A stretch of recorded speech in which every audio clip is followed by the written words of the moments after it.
Take a look around me at the devastation and the trees that have been uprooted and snapped around the area and blown into this building. This storm system will continue to move through areas like LaPile, Marion, as well as Crossett. And you know, I'll tell you, right before you guys came out to us, it just increased markedly in terms of the rainfall out here. We're getting another round of heavy rainfall. Tornado emergency has been issued for the city of Alexandria and parts of Rapides Parish. This storm is moving north-northeast at about 40 miles per hour, and over the next hour to hour and a half will likely work its way into LaSalle Parish. Is a particularly dangerous situation. This is the highest type of tornado watch that you can get.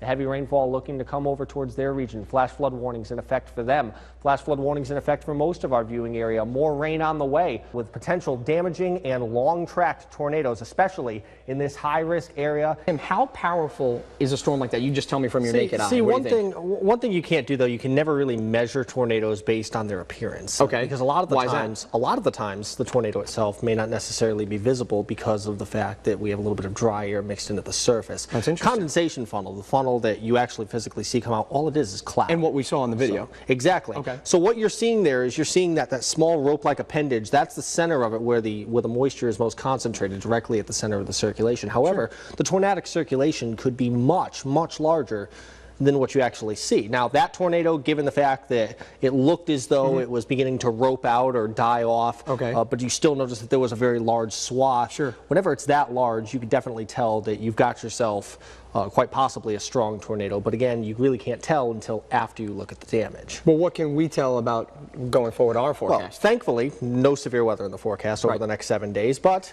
as we saw yesterday, you know, images like that always make you wonder, when's our next severe weather episode going to be? Well, I can tell you that likely not within the next week, but our next weather radio programming event is going to be this Wednesday at Academy Sports and Outdoors. We'll be programming weather radios there from 4 to 7 p.m. The entire weather department will be there. We hope to see you there, and hopefully you'll have that weather radio handy so that we can get those programmed. You can be ready for the next time severe weather strikes our area. Right now, some showers across the region. The big board pretty much just showing a few thunderstorms down to the south here, mainly down in LaSalle and Catahoula Parish. But we do also have a few small showers now trying to work their way into the Monroe area. Let's zoom in on this particular cluster of showers right here. No thunder associated with this. This is very close to the Gina area, moving north towards Enterprise, likely over the next hour. Areas near Aimwell, Sherwood, and Rosefield, also as well as Enterprise, likely to see some pretty locally heavy rainfall. Should be relatively brief, though, anywhere between a half hour to 45 minutes,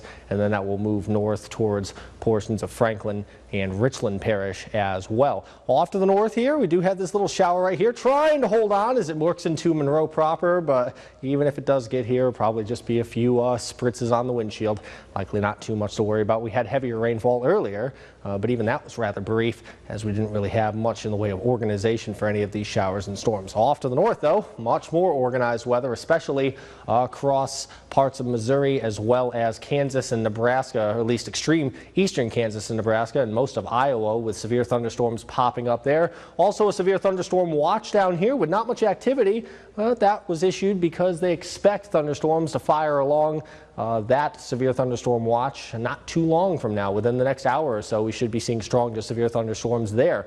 Right now, temps in the middle 70s thanks to a little bit of rain cooled air with just a tad cooler. We were up near about 79 here in the Twin Cities just a few hours ago, but since we've seen abundant cloud throughout the day, we have not broke 80 yet. Winds out of the south-southeast at about 9 miles per hour. We'll likely see a little bit more sun tomorrow thanks to a bit of a break between these two systems. But this weak little trough of low pressure right here, this is going to continue to slowly slide eastward, at least giving us some upper level support for a few nuisance showers tomorrow for your Easter. Tonight, though, we should clear out. Lots of cloud and possibly even a little bit of fog into the morning time. But then after that, we clear out and things should be relatively nice, except for maybe a few showers here or there, much like today. So overall, should be a pretty nice day. Maybe a touch humid tonight, especially as the fog builds in the morning time.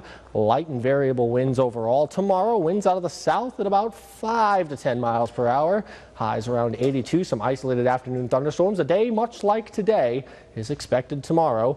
And overall, shouldn't be much in the way of severe weather risk. Again, timing mid to late afternoon, and rain coverage about 40%. After that, we head into the early part of the week. Still some chances for showers and storms as We likely will see temps around the lower to middle 80s across the area. We'll warm up on Wednesday and Thursday with a bit of a break in stormy weather before a cold front comes in and another storm system for Friday and Saturday. That'll give us yet another round of showers and storms. A couple of those very well could be a little bit slower and longer lived, but I don't really expect there to be any severe weather, at least not based on current data. Of course, So overall, 6 days out. Overall, the big question is, when I go for my Easter egg hunt tomorrow, what time should I plan it? I would say plan it in the early morning to early afternoon. After that, you might be battling raindrops. But again, don't cancel any of the outdoor plans. This is not going to be a washout by any stretch. Early morning still sounds good to me. We'll be right back with sports after this.